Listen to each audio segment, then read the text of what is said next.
Thank you for joining us. My name is Jennifer Homendy, and I'm the chairwoman of the National Transportation Safety Board. The National Transportation Safety Board is an independent federal agency that's charged by Congress with investigating every civil aviation and serious accident and serious incident in the United States and significant events in other modes of transportation. I want to start by expressing our deepest condolences, our sympathies on behalf of the entire board for those who lost loved ones in this terrible tragedy. Our thoughts, our prayers are with you. Entire communities were affected, and we are thinking of you. With me today is Bryce Banning. Bryce is a senior aircraft accident investigator with the National Transportation Safety Board. He's also going to serve as our investigator in charge of this investigation. Also with me today is the entire board. We have Todd Inman, member Todd Inman. Todd is going to serve as the board member on scene, the spokesperson for this investigation. All of the board members will be here. We have Vice Chairman Alvin Brown, member Mike Graham, who lived in Wichita for 20 years, and we also have member Tom Chapman. The NTSB's headquarters is just a mile from here, and so we are all here because this is an all-hands on-deck event, and we're here to assure the American people that we are going to leave no stone unturned in this investigation. We are going to conduct a thorough investigation of this entire tragedy, looking at the facts. Now, with that, I want to level set. When we go to the scene, and we were here last night, we allow the responders to do their important safety mission, which in this case was search and rescue and recovery. We stand back to allow them to do their important safety mission. And so this for us is our first full day on scene with our entire crew coming together. We have about nearly 50 people on scene, and in addition to our resources back at headquarters in our labs and throughout the agency. So with that said, we are not going to get into specific facts in this press conference. I want to level set here. We're going to get into our investigative process. As we are able to confirm factual information, we will provide that. I do want to say this is a whole of government effort. I was able to brief, along with others, the President of the United States and the Vice President this afternoon. I want to thank them for their leadership, for their tremendous support of the NTSB, for our investigators, and for the responders that are on scene doing an important mission. I also want to thank Secretary Sean Duffy, who I was communicating with early on after we first got word of this tragedy. We've been working together throughout the day, along with his team at the DOT and within FAA. I also want to thank Secretary Pete Hegseth, who was also integral in working with us today. Chris Rocheleau, the acting administrator of the Federal Aviation Administration. We've heard from many members of Congress on both sides of the aisle, and so I will say this is a tremendous, one more time, whole of government effort. I also want to take a moment and thank the many, many responders that have been on scene. It has been an incredible effort. And I will have a full list that I will provide, that we will provide tomorrow, but I do want to thank them for all their work. With that, I'm going to turn it over to Member Inman for additional remarks.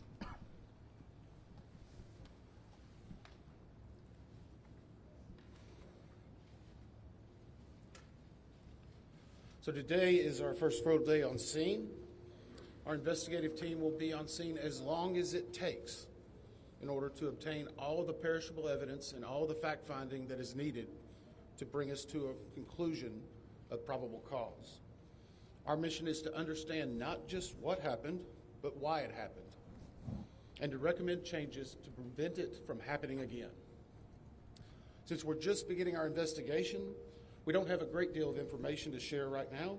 We will keep you informed by giving regular updates as we learn more. Our intention is to have a preliminary report within 30 days, and the final report will be issued once we've completed all of our fact-finding and investigation. Now, we will not be determining the probable cause of the accident while we are here on scene, nor will we speculate about what may have caused this accident. Today, we will be going and having an organizational meeting and establishing our parties to our investigation. We currently have the following parties that are already identified: PSA Airlines, GE Aerospace, Sikorsky, FAA, NACTA, which represents the air traffic controllers, ALPA, which represents the pilots, Army, AFA, which represents the flight attendants. The Transportation Safety Board of Canada will be an accredited representative under Annex 13 of ICAO. They will be supplemented by MHIRG as a technical advisor. They were previously known as midair. The NTSB offers this party status to those companies, government agencies, and associations that have employees, activities, or equipment involved in the accident.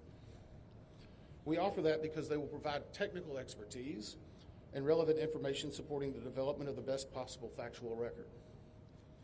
Once they join this investigation, they are not permitted to release documents or talk publicly about the investigation without the consent of the NTSB. So I want to stress this. It is only the NTSB that will provide information related to this investigation, with one exception. Regarding the fatalities that occurred, that notification will be handled by the DC medical examiner. We will not be discussing fatalities or names. That will be handled by them as the proper authority. So we want to talk a little bit about our process. We will analyze the facts and determine the probable cause of the accident, and then issue a report of those determinations. I also want to talk a little bit about some additional people that are here with us, and they're very important to us, and that is our family assistance group. Later today, we will be briefing the families. We normally try to do this before a media event, but in this case, they're still arriving. Our family assistance specialists are already working closely with local officials and others to help assist them in their efforts to support everyone that's affected by this accident. And let me just reiterate what the chair said. A loss of life in an aviation accident is very unusual in the United States, and our heartfelt sorrow goes out to everyone that's affected. It affects us, it affects everyone around us. There are a lot of people hurting today. We will help find out what happened. We will do it factually, and we will do it accurately. As part of this, we are going to be standing up some specific working groups. Those working groups will be operations. They will be looking at the history of the accident flight and crew members' duties for as many days before the crash as appears relevant. We'll be forming a structures group, which will be the documentation of the airframe wreckage and the accident scene, including calculation of impact angles to help determine the plane's pre-impact course and altitude. We'll have a power plants group. They will do the examination of the engines and the engine accessories. We'll have a systems group. They will study the components of the plane's hydraulic, electrical, pneumatic, and associated systems, together with the instruments and elements of the flight control system. We'll have an air traffic control group. They will do reconstruction and review of air traffic control systems provided to and including acquisition of pertinent flight track surveillance information, what you might typically think of as radar or ADSB, along with controller pilot communications. We will also have a survival factors group. They will be doing the documentation of impact, forces and injuries, community emergency planning, and all crash and fire rescue efforts. Also, due to the unique nature of this crash, we will be having a helicopter group as well. Lastly, we will have a human performance group, and this will not be its own group. It will actually be a part of the operations, air traffic control, and helicopter groups. They will study the crew performance and all before the accident factors that might be involved in human error, including fatigue, medication, medical histories, training, workload, equipment design, and work environment. Now we're going to take a few questions, but I will again stress, we don't have a lot of information now. We will continue to gather that. We will try to release it as we can, but we will only talk about the facts of the case that we know right now. I'm going to ask, we're calling a few people. I'm going to ask that you state your name and affiliation. James Matthews from the Sky News.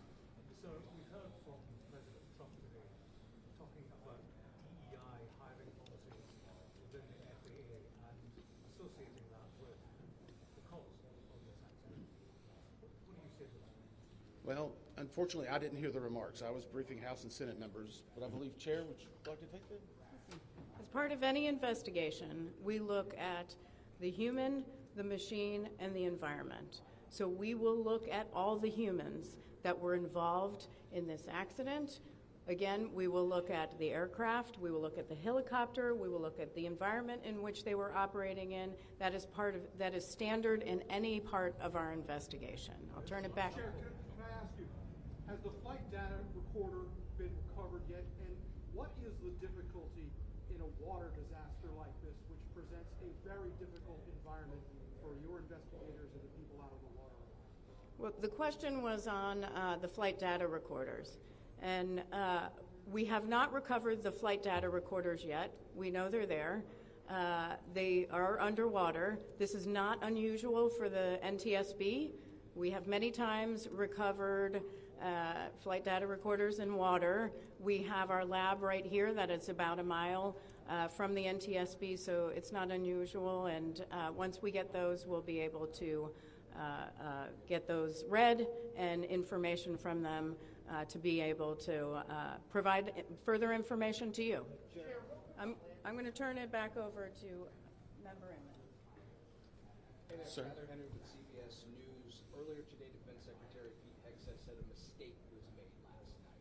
Based off of you all's initial investigations and preliminary findings, have you all been able to tell whether this was human error or mechanical failure? The question was, is there been human error or mechanical failure? We don't know what we know just yet. We do not know enough facts to be able to rule in or out human factor, mechanical factors. That is part of the NTSB investigative process and where all of these groups will come together. It's one of the reasons why the NTSB is known as the gold standard. We will take the time that's necessary, but I'd also like to reiterate, if we find something that is a significant issue that warrants immediate action, we will not hesitate to make those recommendations and make them public. We have a good track record on that, and we want to continue doing so. Sir. Hello, Sir. Tom Costello with NBC News. Does it hurt your investigative process, maybe for the chairman, does it hurt your investigative process to have the president already suggesting possible causes here as you try to keep an open mind and begin this investigation? Tom, with all due respect, I think the press also likes to state what probable cause is before we get to the probable cause. So what I'm going to say is you need to give us time. You need to give NTSB, it's not that we don't have information. We do have information. We have data. We have substantial amounts of information. We need to verify information. We need to take our time to make sure it is accurate. That's best for you. That's important for the families. It's important for legislators who are seeking answers to try to figure out what they're going to do about this. And so it will take time. We do have a lot of information, but we need some time to verify that. Yeah, Member Chase Williams of Fox Business. I'm wondering about the conditions in the tower last night. Were there any performance issues in the past with any of these controllers, anything of that? Question is about controllers. As I said, we're just now forming the groups. The controllers do have union representation, which they are entitled to. They'll be working with our party system and our party groups. They'll be conducting interviews. Those interviews will need to be analyzed, transcribed, and other team members will need to look over it. It'll be a long process, but we will go through the entire history.